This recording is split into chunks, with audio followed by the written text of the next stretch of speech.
In Python tutorial previous session से हमने कुछ ऑब्जेक्ट ओरिएंटेड के डिफरेंट पिलर्स को डिस्कस किया और इसी तरह बात करें तो हमने पाइथन के अंदर प्रिंट और रिटर्न कीवर्ड्स के दरमियान डिफरेंसेस को देखा।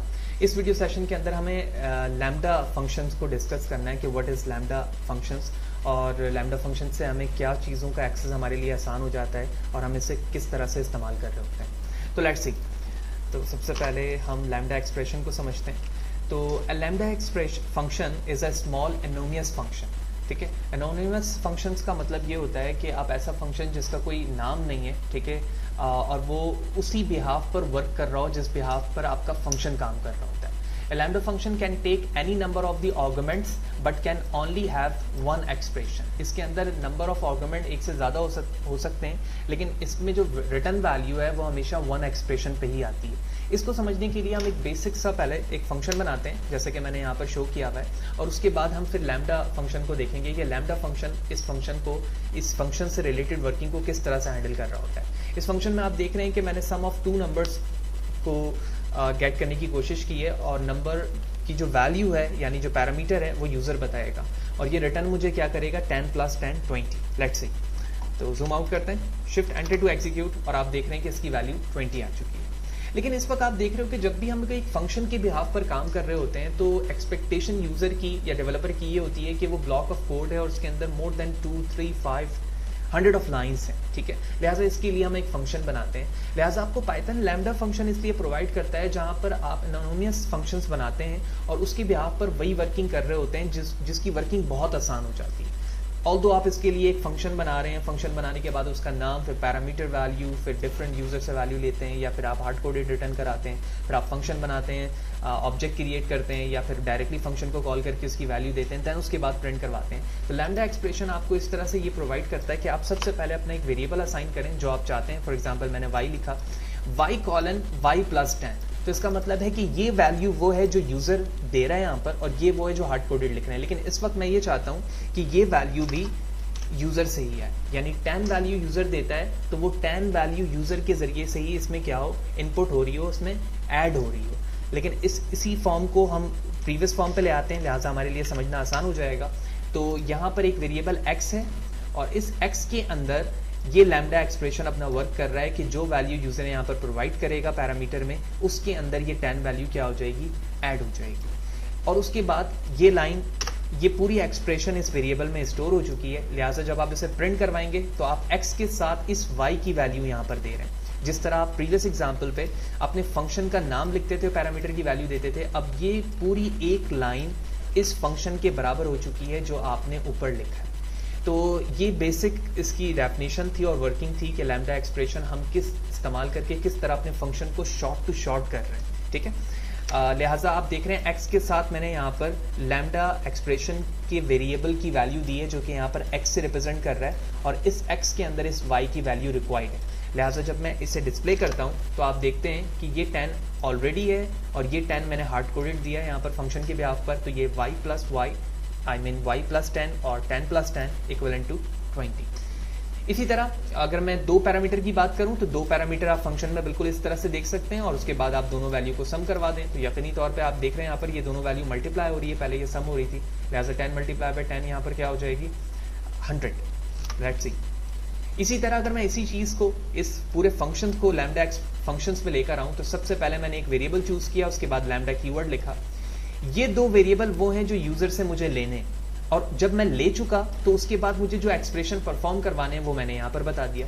लिहाजा ये x अब फंक्शन के इक्विवेलेंट है एज लाइक दिस, और ये दो वैल्यू इसके पैरामीटर के हैं जो कि मैंने लैम्डा में बताया और मैंने इन्हीं दोनों को यहाँ पर इस्तेमाल कर लिया। And let's see what will be the output as like the previous one. इसी तरह जब नंबर्स ऑफ पैरामीटर बढ़ रहे हैं तो लैम्डा फंक्शंस के अंदर भी नंबर ऑफ पैरामीटर बढ़ेंगे। जिस तरह आप यहाँ पर देख रहे हैं कि आप ABC के बिहाफ पर मैं तीनों को सम करा रहा हूँ और तीनों की वैल्यूज मैंने यहाँ पर दी हुई है। लिहाजा शिफ्ट के साथ मैंने एंटर प्रेस किया और आप देख रहे हैं 5 + 6 11 and 11 2 इक्वलेंट टू 13। ये कुछ बेसिक डेफिनेशन थी लैम्डा की और हमने प्रैक्टिकली इसको यहाँ पर परफॉर्म करके भी देखा कि लैम्डा एक्सप्रेशन क्या है, किस तरह से इसकी वर्किंग होती है। नंबर ऑफ एक्सप्रेशन इसमें हमेशा से एक है, लेकिन नंबर ऑफ पैरामीटर्स या आर्गुमेंट्स आप देख रहे हैं कि वो वेरी कर रहा है अकॉर्डिंग टू द वेरिएबल्स या फिर लैम्डा एक्सप्रेशन। अब बात करते हैं कि इस लैम्डा फंक्शंस को हम किस तरह से अपने फंक्शंस में इस्तेमाल करते हैं, उससे फायदा क्या होता है कि why use lambda functions, the power of lambda is better shown when you use them as an anonymous functions inside another functions. जब आप एक फंक्शंस को, किसी एक खास फंक्शन को जो कि लैम्डा फंक्शन से नहीं बना है, उसके अंदर आप जब लैम्डा एक्सप्रेशन पे एंटर करते हैं तो इसकी पावर और भी बढ़ जाती है। Say you have a function definition that takes one argument. For example, एक function है जिसमें एक argument लिया जा रहा है and that argument will be multiplied with an unknown numbers, और वो argument number of unknown numbers of argument से after that multiply हो रहा है, तो ये मजीद पावरफुल बना रहा है आपके फंक्शंस को। तो इसकी एग्जांपल यहाँ पर बड़े अच्छी तरीके से यहाँ लिखी हुई है और इस चीज़ को हम समझते हैं कि सबसे पहले मैंने फंक्शन बनाया, ठीक है, और फंक्शंस के अंदर हमारा ये कोड है, ठीक है, लेकिन फंक्शंस के अंदर आप देख रहे हो कि मैंने लैम्डा फंक्शंस को यूज किया हुआ है, और इस लैम्डा को जब भी मैं यूज करूंगा तो उसकी मुझे एक वैल्यू बतानी होगी, वो ए की, देन ए की वैल्यू आप यहां बताएंगे, और जब फंक्शन कॉल कर रहे होंगे तो आप एन की वैल्यू बताएंगे। तो आप देख रहे हैं कि नंबर ऑफ पैरामीटर्स या argument of 1 is multiply by unknown number of parameter.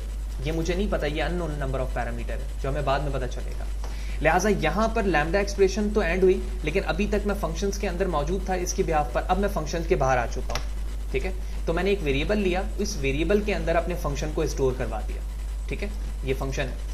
अब इस वेरिएबल के बिहाफ पर मैं लैम्डा एक्सप्रेशन की वैल्यू बता रहा हूं जो कि 6 है। तो इसका मतलब ये हुआ कि यहां पर एक वैल्यू 3 बन गई और एक वैल्यू 6 बन चुकी है, जिसके बिहाफ पर ये दोनों आपस में मल्टीप्लाई होते हैं और उसके बिहाफ पर इसका आउटपुट डिस्प्ले हो रहा होता है। लिहाजा इस चीज के लिए मैं shift plus enter to execute, और उसके बाद आप देख रहे हैं कि 6 मल्टीप्लाई बाय 3 इक्वलेंट टू 18, और उसके बाद बिल्कुल एज इट इज हमारा आउटपुट प्रिंट हो गया जो हम यहाँ पर चाह रहे थे।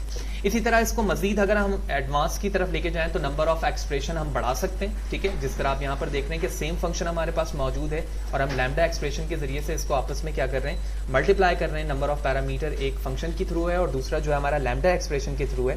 लिहाजा यहाँ पर फर्स्ट एग्जाम्पल पे हमारे पास सिर्फ एक नंबर ऑफ पैरामीटर था, यहाँ पर मैंने उसी चीज को दो दफा ले लिया, क्योंकि हमने डेफिनेशन पे देखा था कि जो first provided number of parameter है वो नोन है, लेकिन जो लैम्डा के अंदर मौजूद होगा वो अननोन होगा। तो यहाँ पर हमारे पास पहले 1 था, अब मैंने इसी चीज को 2 कर दिया। आप चाहें तो nth नंबर कर सकते हैं, और उसके बाद मैंने 2 टाइम इसी फंक्शंस को उसी सेम नंबर ऑफ पैरामीटर के साथ कॉल किया है। एक में फंक्शन की वैल्यू 3 है, यानी इस n की वैल्यू 3 है, और एक में इसकी 4 है, जबकि दोनों में वैल्यू ऑफ a जो है वो मैंने 12 रखा हुआ है। Let's see, shift plus enter to execute, और आप देख रहे हैं कि एक ही फंक्शंस को कॉल करने के बिहाफ पर 2 अलग अलग वैल्यू आ रही हैं, क्योंकि मैंने number of first parameter change किया है, जबकि जो लैम्डा एक्सप्रेशन के नंबर्स ऑफ पैरामीटर थे वो आप जितने चाहें बढ़ा सकते हैं, और उसके हमने यहाँ पर तरीका भी देखा। तो इस सेशन पर हमने ये समझा कि लैम्डा फंक्शंस क्या है, क्यों यूज करते हैं, एनोनिमस फंक्शंस का मतलब क्या है, नंबर ऑफ आर्गुमेंट से क्या मुराद है, एक्सप्रेशन ये 1 रिटर्न करता है, और जब मैं लैम्डा एक्सप्रेशन की बात करता हूँ, लैम्डा फंक्शन की बात करता हूँ, तो उसके अंदर नंबर ऑफ फंक्शंस अननोन होते हैं। आप चाहें तो 1 रखें या मोर देन 1 फंक्शन या मोर देन 1 पैरामीटर रखें। तो उसके बाद हमने इसको सबसे पहले डिस्कस किया कि बेसिक मेथड और बेसिक लैम्डा एक्सप्रेशन किस तरह से लिखते हैं और दोनों में कितने हद तक सिमिलरिटी है। फिर हमने उसी चीज़ को थोड़ा सा नंबर ऑफ पैरामीटर्स ज़्यादा करके देखा। फिर हमने ये देखा कि एक बेसिक मेथड है, उस मेथड के अंदर लैम्डा एक्सप्रेशन को इस्तेमाल करते हुए, फंक्शन को इस्तेमाल करते हुए हम उसको मजीद कितना पावरफुल बना सकते हैं। एंड देन फाइनली हमने देखा कि जो अननोन पैरामीटर है विच मीन लैम्डा फंक्शंस, वो एक से ज़्यादा भी हो सकते हैं, और किस तरह से उसे लिखते हैं और उसे यूज़ करते हैं वो हमने यहाँ पर परफॉर्म करके भी देखा। उम्मीद करता हूँ तमाम चीज़ें आपको क्लियर होंगी। अभी भी आपको इससे रिलेटेड कोई डाउट है तो आप मुझे कमेंट्स में पूछ सकते हैं। तमाम कोड मेरे ब्लॉग पे मौजूद है, जो कि वीडियो के डिस्क्रिप्शन पे उसका लिंक मैंने प्रोवाइड कर दिया है। Thank you very much.